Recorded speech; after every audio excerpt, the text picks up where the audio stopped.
most people don't have someone like Felipe in their lives to say, They don't wish, worry. though. They wish. Hello, everyone. Welcome to the Postmodern Antiques Roadshow. This is 大家好， Felipe. 我是 Lillian. We are Americans living in the UK, trying to find antique British shows to react to. We make 5 antiques a week, so hit that subscribe button now. 今天 we are reacting to the top 10 incredible finds on the Antiques Roadshow.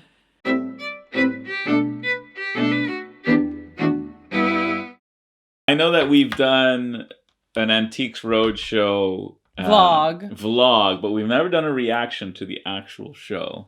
So this is just top 10 incredible finds from the UK Antiques Roadshow, because there's an American one, right? Yeah, there's an American one. Let's see. 1, 2, 3, go. My opinion that this is worth £1 million. Really?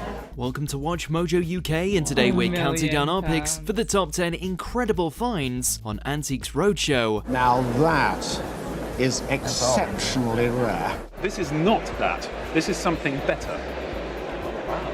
So I'm all excited now. I'm delighted to be able to tell you that you do have a work by Sir Anthony van Dyck. Before we begin, we publish new content every day, so be sure to subscribe to our channel and ring the bell to get notified about our latest videos.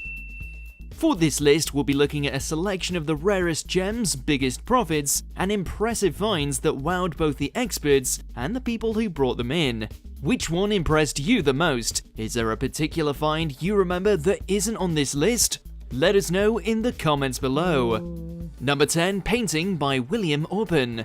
Paintings quite often appear on this popular long-running antiques program, but rarely do they create as much of a stir as this one. he would have got into trouble over calling a picture a spy in 1918 because that subject was very, very sensitive. A painting by Sir William Orpen, a prolific wartime artist, was originally assumed by the guest to be a copy of a version at the Imperial War Museum in London. This is something better. So I'm all excited now. However, it turned out to be a copy by the painter himself, leading to a very impressed antiques expert and one very, very satisfied guest. 20 to 30,000 pounds. Goodness gracious me is about the mildest thing I could say. Initially priced at £30,000, expert Rupert Mas later revalued it at a whopping £250,000. I've got to revise your valuation. It's worth at least £250,000. Oh my goodness.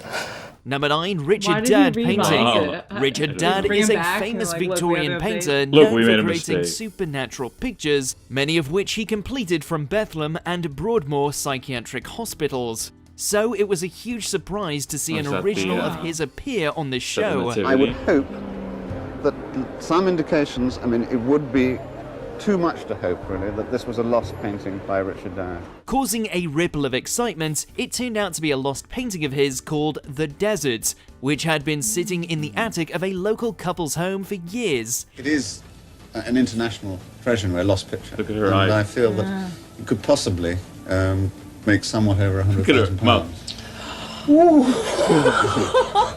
It was valued at a fantastic £100,000, smashing the show's records at the time, and was later sold to the British Museum for that very price. Wow. Number 8, Hoax Fairy Nice. Photographs. Imagine Cousins what that Elsie family Wright know. and Francis Griffiths created a nationwide hoax in 1917 by releasing a Hoax? series of photographs of fairies Of they fairies. claimed to live at the bottom of their garden. They're extraordinary visions of how we believed in fairies at a certain time. But how do you have these? This even caused Sir Arthur Conan Doyle, writer of Sherlock Holmes, to send them a new camera to capture even more images of them. Your mother was what? Francis Griffiths. Yes. And it came back to the public eye in this 2008 episode when the daughter and granddaughter of the historical pranksters brought the photos and camera in question to the Antiques Roadshow. Add that story, this is all going to be £25,000-30,000. An amazed expert valued them at around £25,000. Do I believe in fairies? Perhaps I do. Number 7, Captain Scott's polar autographs.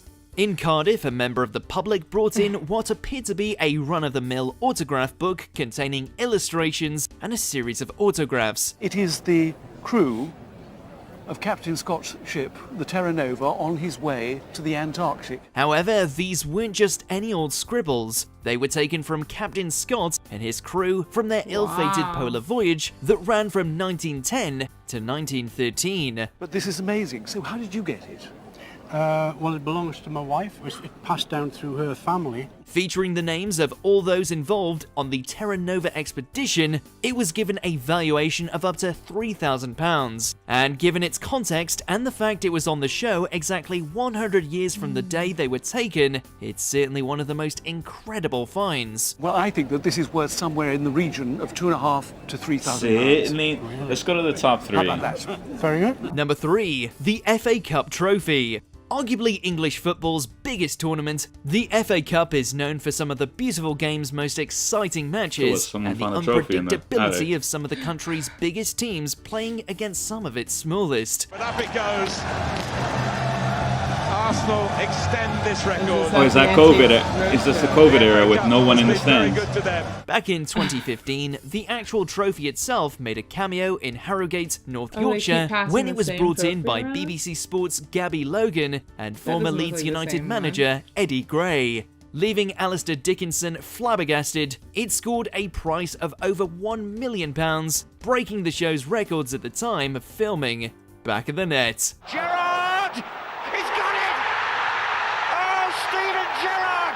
Number 2, Fabergé flowers. This well-known Russian company, famed for their ornate imperial Easter eggs, have been creating stunning jewellery since the mid-19th century. I find Fabergé things on the Antiques Roadshow, but nothing of this scale. So when this very rare piece was brought onto the Roadshow by an Army Reserve cavalry squadron, it caused waves of excitement. It's a solid block of what is apparently glass, but it's certainly not. It's stone. It's rock crystal. Featuring gold, diamond and jade petals, it was gifted to the squadron in 1904 by the Countess of Dudley and had since been sitting with them. The flowers are made of enamelled silver and tiny silver stamens, but in the centre there's a dewdrop of diamond glinting in the sunshine. The show's expert, Geoffrey Munn, slapped an absolutely humongous price tag of £1 million on it. Not bad for something treated as part of the furniture by its owners. In my opinion, that this is worth £1 million. Really?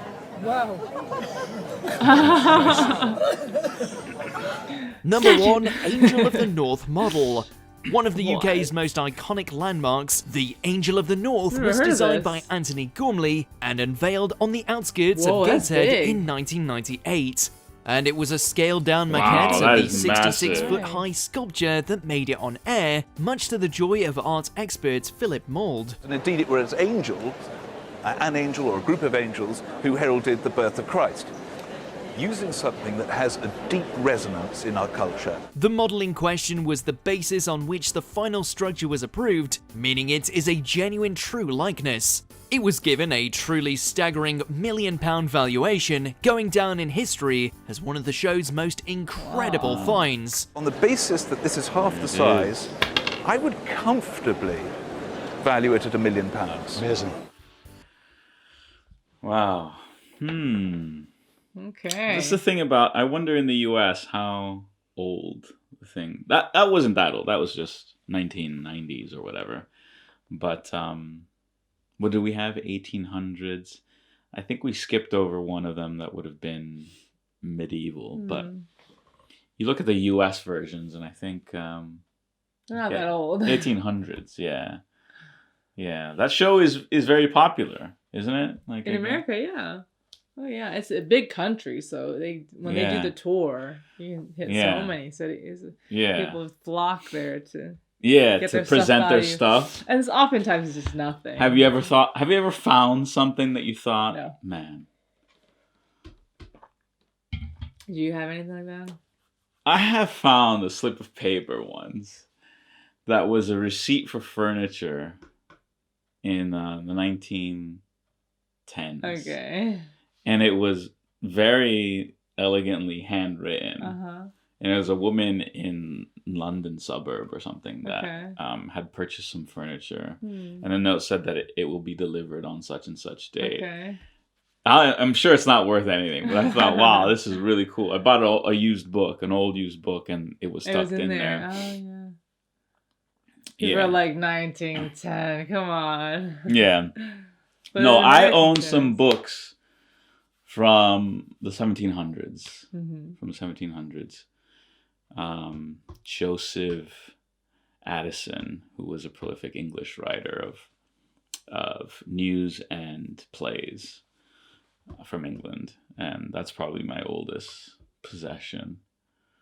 But we do own a Prey Dieu that you bought me that was wasn't it a bit expensive? A little bit. It was like refurbished, so it's not original or anything. Yeah. But just can you imagine we presented something of £1 million? I can't imagine that. What if we took this painting and they thought it was an original? Yeah, right. But do you find these sorts of shows interesting? Could you watch them, or do you get bored really easily? I could watch them, I guess. Yeah, I like the idea. But they would be like way down in your priority list of what to watch if you had a moment. I've got other things. What's at the top of the list then? Well, right now I'm listening to the book A State of Fear by Laura Dodsworth. Listen to this. And I really am enjoying it, so that's what I want to get through. I'm also trying to read. What's so interesting about it? Wait till you hear this. So Laura Dodsworth wrote a book during the pandemic that was just released about 2 weeks ago and has completely sold out already. And it's just about how the UK government manipulated and used fear on the British public. And so it's interesting because I mean, I was very fearful in the very beginning, but Felipe kind of pulled me out of that. But most people don't have someone like Felipe in their lives to say, don't worry. They wish. So I think most people are extremely fearful of this virus. And the government is responsible for that. They purposefully put fear into their people, which is terrible. Yeah. So it's a good book because I think it might open some eyes and open some ears and eyes to the idea that they've been manipulated. They have, yeah. And that being in this constant state of fear is not healthy for you. It's actually worse for you than catching coronavirus. Yeah. Can you imagine? How did we get here from the Antiques Roadshow? Oh, from the list of things you would want to watch. Yeah. So I wouldn't. So it's way down. You're listening to books. You have some streaming things that you want to get to. Yeah. You don't have time for these. Oh, these would be nice to watch. Yeah. Oh, this is so boring. The Antiques Roadshow is so boring. She's yawning. Thanks so much for watching. Thanks.